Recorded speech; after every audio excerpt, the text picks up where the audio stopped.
लोगों को अंदाजा भी है कि ये क्या हो गया है। 500 करोड़ रुपए गायब हैं। अगर ये पैसा अभी के अभी वापस नहीं आया तो मैं बर्बाद हो जाऊंगा। अगर कोई 500 करोड़ रुपए वापस ले आया तो मैं उसे 10 करोड़ रुपए इनाम दूंगा। सुबह के ठीक 7 बजे थे। शहर अभी पूरी तरह जागा भी नहीं था, लेकिन मेघराज चौक पर कूड़े की गंध और बसों का शोर पहले से मौजूद था। वहीं फुटपाथ के किनारे फटे हुए बोरे के साथ 12 साल का नील झुका हुआ था। वह प्लास्टिक की बोतलें और टूटी तारें चुन रहा था। उसके हाथों पर जमी गंदगी स्थायी लगती थी, जैसे किसी ने उस पर अनदेखा होने की मुहर लगा दी हो। नील बोलता कम था। लोग समझते थे वह डरपोक है या मंदबुद्धि। सच्चाई यह थी कि वह सुनता बहुत था। बातें, आवाजें, मशीनों की। जब लोग बोलते थे वह शब्द पकड़ता था। जब मशीनें चलती थीं वह पैटर्न पकड़ता था। ठीक उसके सामने शहर का सबसे बड़ा निजी बैंक खड़ा था। शीशे की ऊंची इमारत। हर सुबह काली गाड़ियों से सूट पहने लोग उतरते, मोबाइल पर चिल्लाते हुए अंदर जाते। नील को अंदर जाने की इजाजत कभी नहीं मिली थी। गार्ड हर बार एक ही शब्द कहता था, भाग यहां से। नील मुस्कुरा देता था और फिर कूड़े में झुक जाता था। उसी बैंक की दीवार से सटा एक पुराना ट्रांसफॉर्मर बॉक्स था। नील अक्सर उसके पास बैठकर सूखी रोटी खाता था। उसे वहां से एक अजीब सी भनभनाहट सुनाई देती थी। बाकी लोगों के लिए वह शोर था, नील के लिए भाषा। उस दिन दोपहर को माहौल बदला हुआ था। बैंक के अंदर अचानक अफरा तफरी मच गई। कर्मचारी अपनी सीटों से उठ खड़े हुए। मैनेजर्स के चेहरे पीले पड़ गए। एक के बाद एक फोन बजने लगे। ऊपर की मंजिल पर बोर्डरूम में चीख सुनाई दी, 500 करोड़ गायब हो गए हैं। ये कोई अफवाह नहीं थी। बैंक के मेन सर्वर से 500 करोड़ गायब हो गए हैं। करोड़ रुपए ऑनलाइन ट्रांसफर हो चुके थे। पैसा न किसी ग्राहक के खाते में था, न किसी विदेशी बैंक में। वह सिस्टम से जैसे फिसल कर हवा में घुल गया था। आईटी टीम दौड़ पड़ी। सर्वर लॉग्स खोले गए, फायरवॉल चेक हुए, साइबर सिक्योरिटी एक्सपर्ट्स को कॉल गया, पुलिस को सूचना दी गई। हर मिनट के साथ बैंक की साख डूब रही थी। बाहर फुटपाथ पर बैठा नील यह सब देख रहा था। उसे कुछ अजीब लगा। बैंक के बैकअप सर्वर की एग्जॉस्ट फैन की आवाज बदली हुई थी। वह लय में नहीं चल रही थी। बीच बीच में एक हल्का सा ठहराव था, जैसे कोई सांस रोक रहा हो। नील उठ खड़ा हुआ। उसने बोरा नीचे रखा और दीवार के पास कान लगा दिया। उसकी आंखें सिकुड़ गईं। यह चोरी नहीं है, वह बुदबुदाया। यह रूट रीडायरेक्शन है। नील को याद आया अपनी मां का चेहरा। मां जो कभी इसी बैंक में क्लीनर थी। एक रात एक्सीडेंट में चली गई। उसके बाद नील सड़क पर आ गया। मां के पास एक पुराना कीपैड फोन था और उसमें कुछ नोट्स। नंबर नहीं, पैटर्न। नील ने जेब से वह मुड़ा तोड़ा कागज निकाला जिस पर उसने खुद से बनाए निशान लिख रखे थे। वह रोज मशीनों को देखकर नई चीजें समझता और निशान बनाता था। बैंक के अंदर घबराहट बढ़ रही थी। बाहर एक कूड़ा बिनने वाला लड़का खड़ा था, जिसकी नजरें शीशे के पार सर्वर रूम की दीवारों के आर पार देख रही थीं। नील ने गहरी सांस ली। अगर अब नहीं बताया, उसने खुद से कहा, तो पैसा हमेशा के लिए चला जाएगा। उसने बोरा उठाया और बैंक के मुख्य गेट की तरफ बढ़ गया। गार्ड ने उसे देखते ही डंडा उठाया। कहा था ना, यहां मत आना। नील रुका नहीं। उसने पहली बार सीधा आंखों में देखकर कहा, साहब, जो पैसा गया है वो अभी भी इसी बैंक में है। गार्ड हंसा, लेकिन अंदर कहीं ऊपर एक अलार्म और तेज हो गया। और यहीं से कहानी शुरू होती है। गार्ड की हंसी अभी पूरी भी नहीं हुई थी कि बैंक के अंदर से एक महिला बाहर आई। नीले रंग की साड़ी, गले में आईडी कार्ड और चेहरे पर साफ घबराहट। वह बैंक की senior operations manager Radhika Mehta थी। पिछले 20 मिनट से वह लगातार आईटी टीम और हेड ऑफिस के बीच फंसी हुई थी। उसकी नजर नील पर पड़ी। क्या कहा तुमने? उसकी आवाज सख्त थी, लेकिन आंखों में थकान साफ दिख रही थी। गार्ड ने झट से कहा, मैडम, ये कूड़ा बिनने वाला है, झूठ बोल रहा है। नील ने सिर झुकाया, फिर धीरे से बोला, मैडम, पैसा बाहर नहीं गया। सिस्टम ने खुद रास्ता बदला है। अगर अभी कुछ नहीं किया गया तो 3 घंटे बाद वो पैसा अपने आप मिट जाएगा। ये सुनते ही राधिका का दिल धक से रह गया। तुम्हें कैसे पता? उसने बिना सोचे पूछ लिया। नील ने बैंक की दीवार की तरफ इशारा किया। आपके बैकअप सर्वर का फैन 30 सेकंड में एक बार रुक रहा है। ऐसा तब होता है जब लोड जानबूझकर घुमाया जाता है। यह चोरी नहीं है, यह ट्रैप है। वह बोलते समय न घबरा रहा था न तेज, जैसे यह सब उसके लिए नया नहीं था। राधिका ने एक पल सोचा। अंदर आईटी हेड चिल्ला रहा था कि डेटा फ्लो समझ नहीं आ रहा। पुलिस रास्ते में थी, मीडिया को भनक लगने ही वाली थी। उसने गार्ड को देखा। इसे अंदर आने दो। गार्ड चौंक गया। मैडम, यह, मैंने कहा, अंदर आने दो। नील पहली बार बैंक के अंदर गया। एयर कंडीशन की ठंडी हवा से वह सिहर गया। फर्श इतना चमकदार था कि उसमें अपना गंदा चेहरा देखकर उसे झिझक हुई। लोग उसे घूर रहे थे। कोई फुसफुसाया, ये बच्चा क्या करेगा? नील को इससे फर्क नहीं पड़ा। राधिका उसे सीधे आईटी फ्लोर पर ले गई। वहां 5 लोग 5 लैपटॉप और बड़ी स्क्रीन के सामने खड़े थे। स्क्रीन पर लाल रंग की लाइनें और नंबर भाग रहे थे। आईटी हेड ने गुस्से में कहा, मैडम, अभी समय नहीं है, यह मजाक नहीं है। नील ने स्क्रीन की तरफ देखा और तुरंत बोला, आप लोग गलत लॉक देख रहे हैं, असली रास्ता छुपाया गया है। कमरे में सन्नाटा छा गया। यह बच्चा हमें सिखाएगा? किसी ने तंज कसा। नील पास गया। उसने स्क्रीन के कोने में दिख रहे एक छोटे से टाइम स्टैम्प की तरफ इशारा किया। ये देखिए, हर बार ट्रांजैक्शन से 1 सेकंड पहले टाइम पीछे जा रहा है। यह मैनुअल नहीं हो सकता। आईटी हेड ने झुककर देखा। उसका चेहरा बदल गया। यह तो असंभव है। नील ने पहली बार सिर उठाकर सबको देखा। असंभव नहीं है सर। जिसने यह किया है उसने पैसा चुराया नहीं, उसने बैंक को खुद से लड़ने पर मजबूर कर दिया है। राधिका की आवाज कांप गई। तो पैसा वापस आ सकता है? नील ने हल्की सांस ली। आ सकता है, लेकिन अगर देर हुई तो नहीं। घड़ी की टिक टिक तेज लगने लगी और उसी पल नील ने कहा, मुझे एक कंप्यूटर चाहिए। इंटरनेट नहीं, सिर्फ लोकल एक्सेस। कमरे में कोई बोला नहीं। पहली बार बैंक के सबसे बड़े संकट में सबकी नजरें एक कूड़ा बिनने वाले लड़के पर टिकी थीं। और नील जानता था, अब पीछे हटने का कोई रास्ता नहीं है। कमरे में एक अजीब सा सन्नाटा था। एयर कंडीशनर की ठंडी हवा चल रही थी, लेकिन किसी को ठंड महसूस नहीं हो रही थी। सबकी नजरें नील पर थीं। वह कुर्सी पर बैठा नहीं था, वह खड़ा था, जैसे बैठना उसके लिए फालतू की चीज हो। आईटी हेड ने हिचकिचाते हुए एक सिस्टम उसकी तरफ घुमा दिया।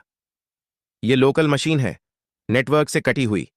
अगर कुछ गलत हुआ तो भी फर्क नहीं पड़ेगा। नील ने बीच में कहा, जो नुकसान होना था वो हो चुका है। उसने कीबोर्ड को ऐसे छुआ जैसे कोई पुराना दोस्त हो। उंगलियां गंदी थीं, लेकिन चलने में झिझक नहीं थी। स्क्रीन पर एक काली विंडो खुली। राधिका ने घड़ी देखी। नील, हमारे पास ज्यादा समय नहीं है। नील ने सिर हिलाया। मुझे पता है। उसने टाइप करना शुरू किया। कोई तेजी नहीं, कोई दिखावा नहीं। हर कमांड सोचकर, जैसे वह पहले ही यह सब कर चुका हो। आईटी टीम स्क्रीन पर उभरते टेक्स्ट को पढ़ने की कोशिश कर रही थी, लेकिन वह उनकी समझ से बाहर था। एक इंजीनियर ने धीरे से कहा, यह तो सिस्टम के अंदर का रास्ता है, यह एक्सेस हमारे पास भी नहीं है। नील बोला नहीं। उसने अगली लाइन डाली। अचानक स्क्रीन पर एक मैप खुला। यह किसी बैंक अकाउंट का नहीं था, यह डेटा के बहाव का नक्शा था। तीर, घुमाव, बंद रास्ते। नील ने एक जगह उंगली रखी। यहीं फंसा है पैसा। लेकिन यहां तो कोई अकाउंट ही नहीं है, आईटी हेड ने कहा। नील ने उसकी तरफ देखा। क्योंकि यह अकाउंट नहीं है, यह एक खाली कमरा है। सिस्टम ने खुद बनाया है। राधिका की आंखें फैल गईं। सिस्टम ने? हां, नील बोला। जब किसी को सिस्टम के दिल तक पहुंचने की कोशिश करते पकड़ लिया जाता है, तो पुराना कोर एक फर्जी रास्ता बना देता है। पैसा उसमें चला जाता है। बाहर से लगता है चोरी हो गई, लेकिन असल में सिस्टम खुद उसे छुपा लेता है। कमरे में किसी ने सांस तक नहीं ली। आईटी हेड ने धीमी आवाज में कहा, लेकिन ऐसा फीचर तो कहीं डॉक्यूमेंटेड नहीं है। नील ने हल्की मुस्कान दी। क्योंकि यह फीचर नहीं है, यह डर है, मशीन का। उसने अगला कमांड डाला। स्क्रीन पर लाल चेतावनी चमकी। वार्निंग, डेटा कोलैप्स इन 17 मिनट्स। राधिका के हाथ कांप गए। इसका मतलब? नील ने कहा, अगर यह कमरा ढह गया तो पैसा किसी का नहीं रहेगा, न चोर का न बैंक का।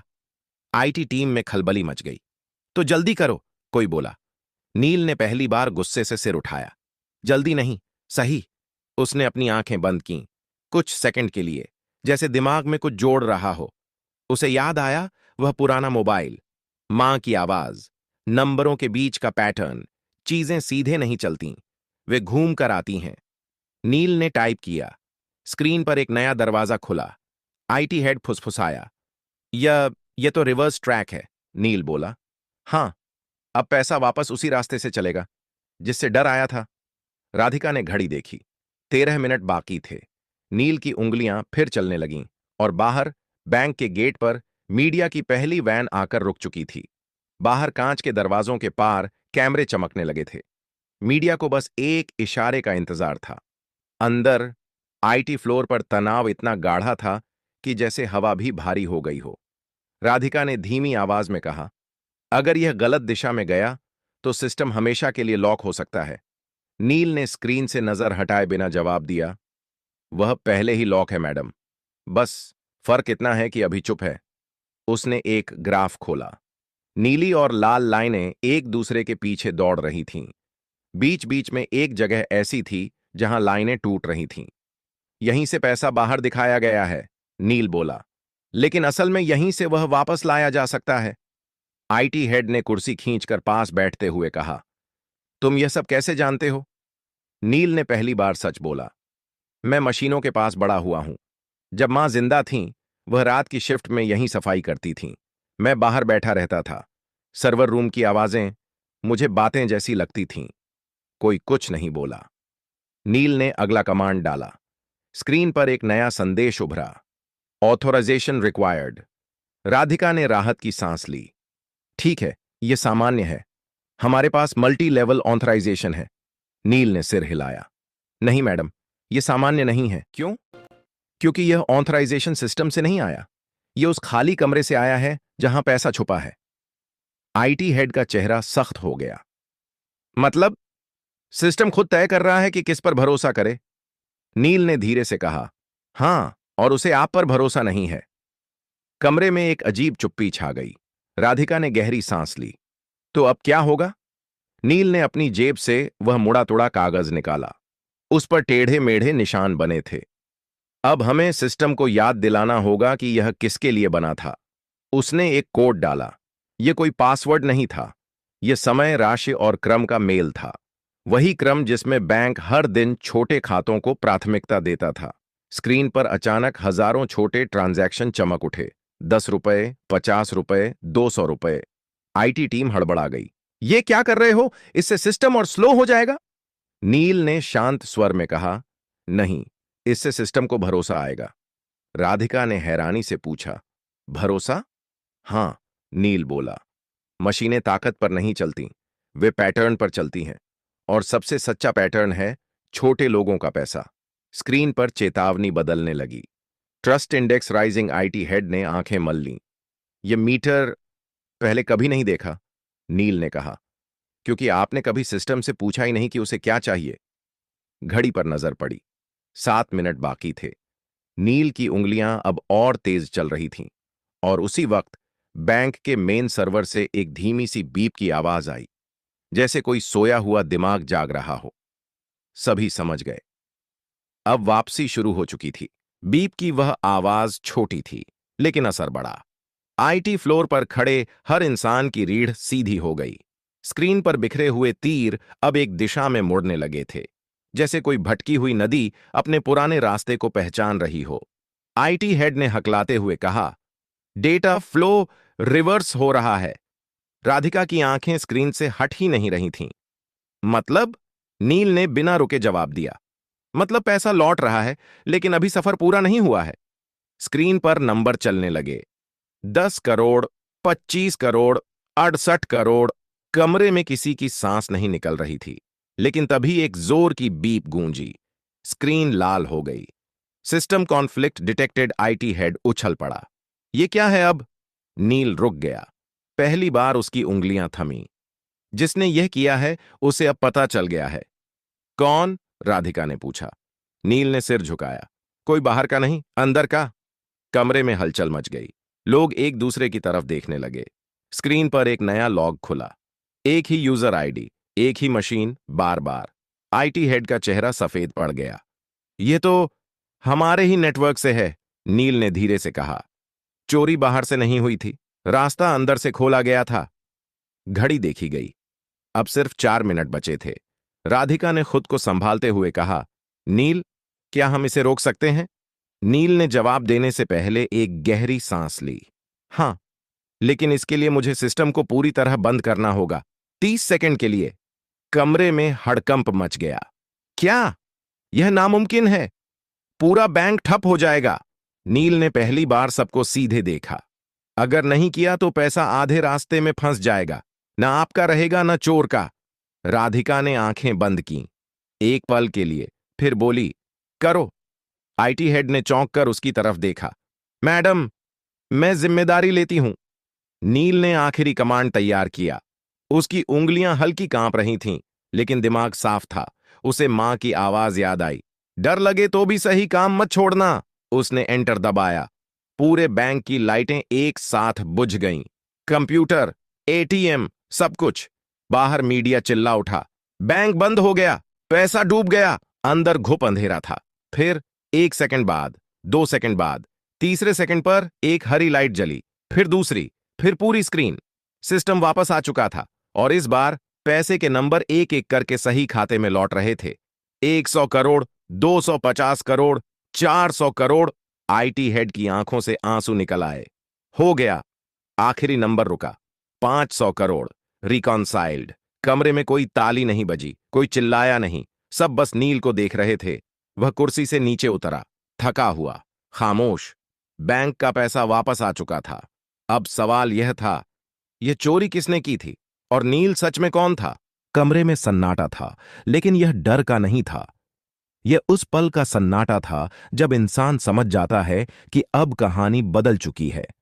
स्क्रीन पर हरे रंग की लाइनें स्थिर हो चुकी थीं। 500 करोड़ पूरी तरह बैंक के खातों में लौट चुके थे। सिस्टम नॉर्मल दिखा रहा था, लेकिन लोगों के चेहरे अभी भी जमे हुए थे। राधिका ने धीमी आवाज में कहा, नील, तुमने बैंक को बचा लिया। नील ने कोई जवाब नहीं दिया। वह स्क्रीन को देख रहा था, जैसे किसी और चीज की तलाश में हो। आईटी हेड ने राहत की सांस लेते हुए कहा, हमें तुरंत यह पता लगाना होगा कि अंदर से यह किसने किया। नील ने गर्दन हिलाई। सिस्टम खुद बता देगा। कैसे? किसी ने पूछा। नील ने एक आखिरी लॉग खोला। यह आम यूजर लॉग नहीं था। यह वह लेयर थी जहां सिर्फ तब एंट्री होती है जब कोई सिस्टम को धोखा देने की कोशिश करता है। स्क्रीन पर एक नाम उभरा। कोई टेक्निकल कोड नहीं, कोई फर्जी आईडी नहीं, एक साफ नाम, बैंक के डिप्टी टेक्नोलॉजी डायरेक्टर का। कमरे में जैसे हवा निकल गई। आईटी हेड कुर्सी पर बैठ गया। यह मुमकिन नहीं है, नील ने शांत स्वर में कहा। मुमकिन है, क्योंकि उसे सिस्टम की आदतें पता थीं। उसने सोचा, सिस्टम मशीन है। उसे यह नहीं पता था कि मशीन याद भी रखती है। राधिका ने तुरंत फोन उठाया। सिक्योरिटी को ऊपर भेजो, अभी। कुछ ही मिनटों में उस अधिकारी को कमरे में लाया गया। चेहरा पीला, आंखें नीचे। वह कुछ बोल नहीं रहा था। राधिका ने सख्त आवाज में पूछा, आपने यह क्यों किया? वह चुप रहा। नील आगे बढ़ा।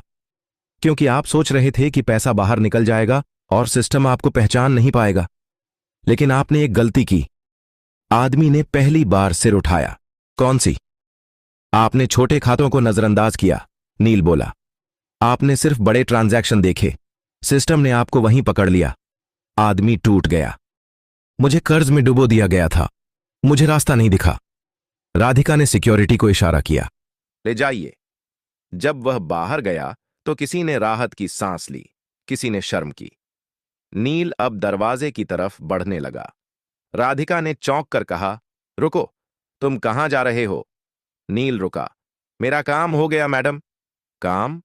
उसकी आवाज भर आई। तुम्हें पता है तुमने क्या किया है? बैंक, ग्राहक, पूरा सिस्टम।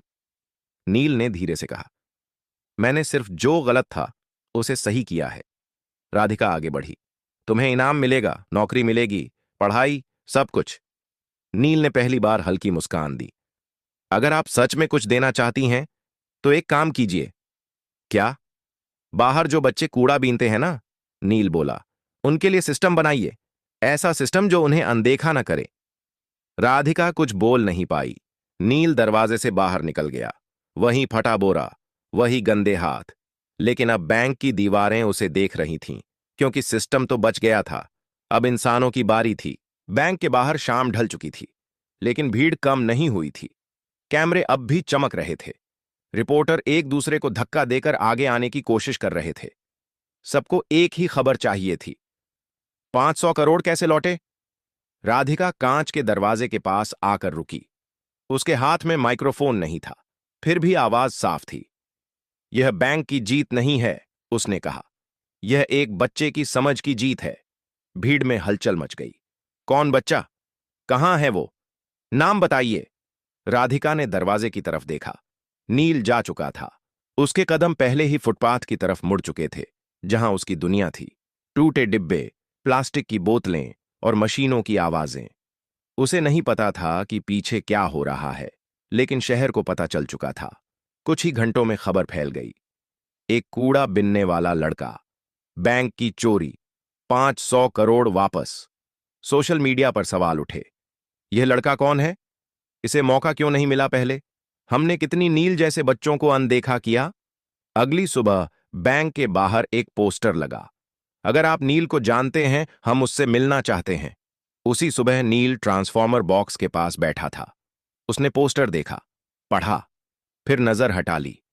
उसके लिए पोस्टर नया नहीं था, नई थी लोगों की नजर। दोपहर तक नगर निगम के अधिकारी आए, फिर एक स्कूल की वैन, फिर एक महिला जो शिक्षा विभाग से थी।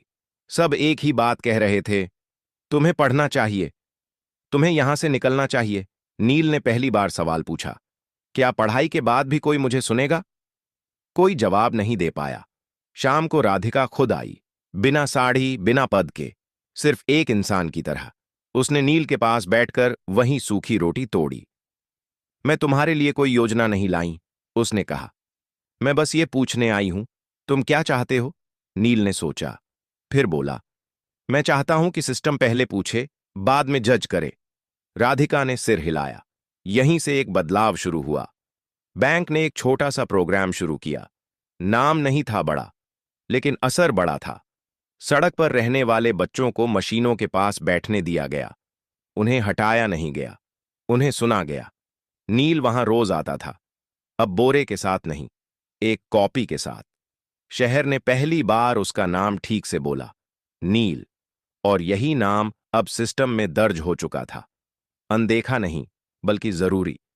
अगर आपको यह कहानी पसंद आई हो तो लाइक जरूर करें। ऐसी ही कहानियों के लिए सब्सक्राइब करें और इसे अपने दोस्तों के साथ शेयर करें। कमेंट बॉक्स में जरूर लिखिए कि आप किस शहर या गांव से देख रहे हैं।